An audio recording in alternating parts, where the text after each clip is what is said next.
you made an important point too. I think that we need to talk about is that from a grief counseling standpoint, Yeah. that people not intentionally, but they who are also going through type of grief, and these could be professionals, right? They could be counselors, that they will they can keep you in grief by Yeah. acknowledging the fact, like you said, she's a witness. So what are some things to look out for people that are like, okay, I'm going to go get some counseling because everybody's going to say, oh, you could get some counseling, it'll help you. You got to talk about it, that type of thing. Right.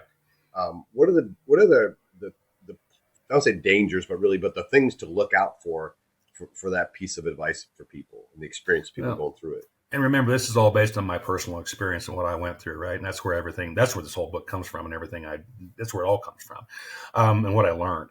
I think that if people start saying things like, grief is good, or it's okay to, and I struggle with the phrase "it's okay to grieve." To be quite honest with you, okay, I fight that in my own mind and in my own heart because I don't know. I mean, you have to work through that process. You have to feel those feelings. You have to feel that grief, okay. And I guess that part of it, the feeling part of it, is okay. But it's not okay to get stuck in grief.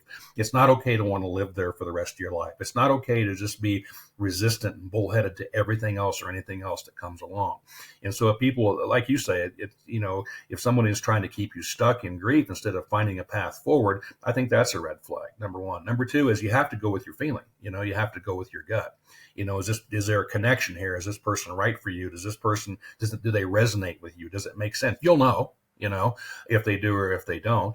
The counselor I went to worked for the hospice, and when I stopped going, I also asked the hospice to take my name off their mailing list because I wanted nothing. I didn't want those reminders coming in the mail. I just didn't want that. That was I guess part of my. I didn't even know at the time, but it was part of my moving forward, moving past it, or moving through it. You can't move past it; you have to move through it. So I think if somebody does that, that might be a red flag. Or if they aren't helping you find a way forward, but they keep circling back to the loss and circling back to the circumstances surrounding the loss, for me, that would be a red flag. I'm interested, always been interested in moving ahead, moving forward. I know that I can't do what I need to do or what I want to do by living in the past or getting stuck back there. I have to move forward, and I have to keep it up. I have to be persistent. I can't quit. Yeah, it's interesting. I mean, there's a grief club, right? And people want to have other members of the grief club, and Yeah. when you're in it, I would say that people that are stuck in it, when they see people move through it, they may be even more of a loss to them, or just they can't, they're stuck where Could they're be. at, right? Yeah. And I think too that some people that are caught in grief or stuck in grief are don't like it when other people try to get out of it. It makes them, I don't know what emotions it inspires in them, but they think, and by the way, people think there are rules to grief, Cliff. There's not. It's a personal experience for everybody, okay, and it's an individual experience for everybody, and so there are no rules. All the rules go out the window when you're dealing with it. So, and that's the other thing I discovered when I was researching the stages of grief. Man, there are no stages. At least there weren't for me. There are just, there's either 5 or 7 depending on who you listen to or who you talk to, and the 7 are just an expansion of the 5 from what I saw. But there are no stages of grief. You're not here and then suddenly you move here and then suddenly you move here. It's all at the same time. It's very over. The other reason it's a monster is because it's very, very overwhelming, and you're not prepared to deal with it, and nobody is, and I don't know. I mean, I reference in the book there's 2 types of people in the book, or 4. One is somebody who has experienced loss and is wanting to get out of it and move forward. And the other one is if you're trying to prepare yourself for loss. But I'm not even sure that's accurate, because I'm not sure that until you experience loss, you even know what it is you're dealing with. Now it might be a good book to read just to kind of give yourself some ideas or some thoughts, or to remember there's a resource for you, which is the other reason I wrote the book, by the way. I didn't find a lot of resources out there for me that resonated with me, that I needed, that I wanted to use when it came to not managing. See, even I fall into that trap. You can't manage grief; it manages you.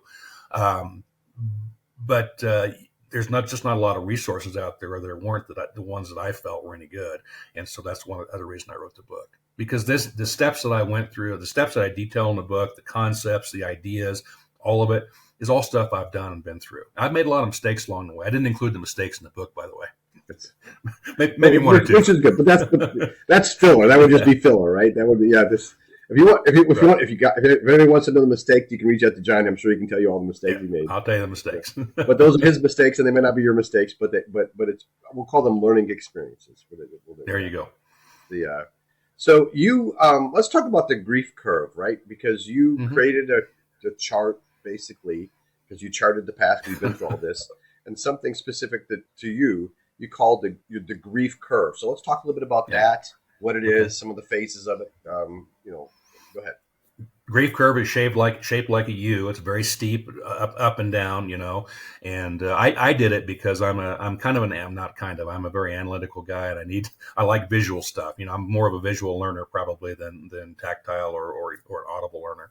But I needed something to kind of understand where I was at with it, right? And I thought in the very early stages of this, I wanted to write a book, and it was called Grief Killer. All right, and that's where the grief curve came from. I'll never publish that book, by the way, because what it ended up being my rant. It ended up being my primal therapy, my primal scream therapy, basically.